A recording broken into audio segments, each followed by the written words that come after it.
仲有嘅，其實咧我都好中意中國文化嘅。原來我由細到大仲有一樣嘢唔記得講嘅，原來我中意任白嘅唱歌。由細到大我聽任叫咩白雪仙唱嘅《帝女花》啊，即係話同埋嗰個即係話《蝶喜紅梨記》啊，同埋咧《紫釵記》啊呢啲，我聽，但對我好即係好覺得粵曲之中咧好中意聽佢嘅。跟住咧我都中意聽粵曲小調嘅，就好似張德蘭啊嗰啲，我好中意聽嘅。反而咧多過而家嗰啲流行曲，我覺得係相當之唔錯嘅，令到我啲即係話有啲共鳴嘅。同埋咧，其實我而家最中意就係寫字。有陣時我中意，特別係徐晨富有陣時咧講道裏邊咧有啲中國文化字咧，佢一講親好似最近陸游嗰啲咁，我即刻抄翻佢嗰個即係話陸游嗰啲寫作嗰啲關於唐婉嗰啲悼念佢妻子唐婉嗰啲詩句，哇滴滴都眼淚。我都覺得都好有文化，同埋佢講開達賴唔知達賴4世定6世所寫嗰個情詩，我覺得真係原來西藏嘅高僧原來都有啲即係話都識得寫中國詩嘅喎。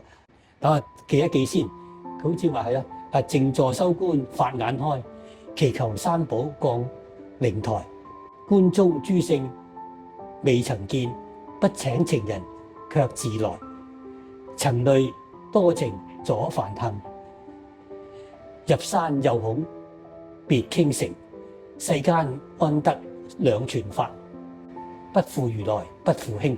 終於記得呢8句，我覺得相當之好啦。有陣時嚟講咧，我如果唔係徐晨富所講咧，我真係以為達賴喇嘛嗰啲咧未必懂得中國文化。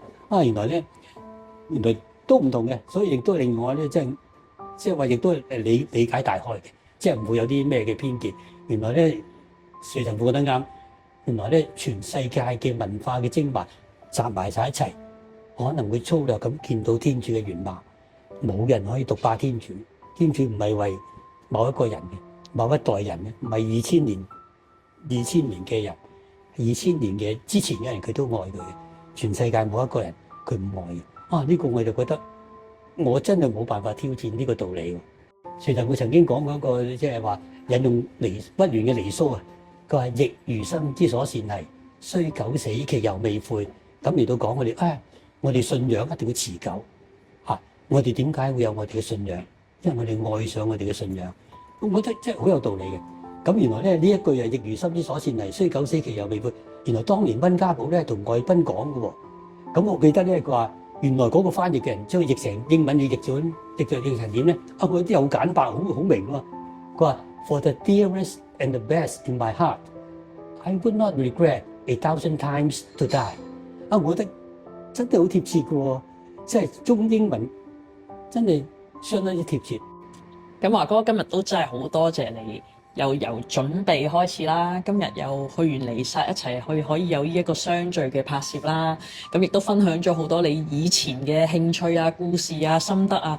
咁我都真係再次多謝你，同埋都好感動嘅。其實係啦，都係好難得嘅。係啦，希望我哋可以即係我哋嘅友誼可以繼續延續落去。咁我哋之後再去互相學習。其實咧，Eva 咧真係要多謝你嘅。其實我真係唔知，真係天主嘅恩寵。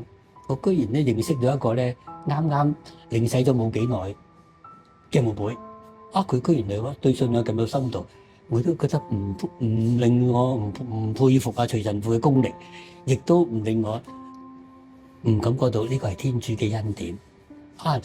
同埋咧，Eva 咧2個月之前，突然間 WhatsApp 我，請我拍我雖然我腦袋震一震。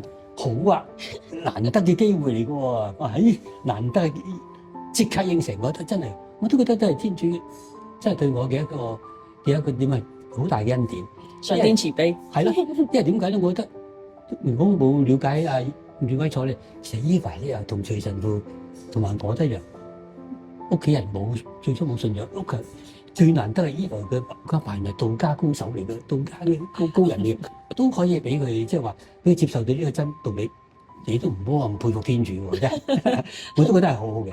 我覺得真係點解徐晨富即係話教人嘅天國大同道理咧？我覺得咧推人咧真係有個道理嘅。我同阿Eva咧呢個零鐘咧係好開心。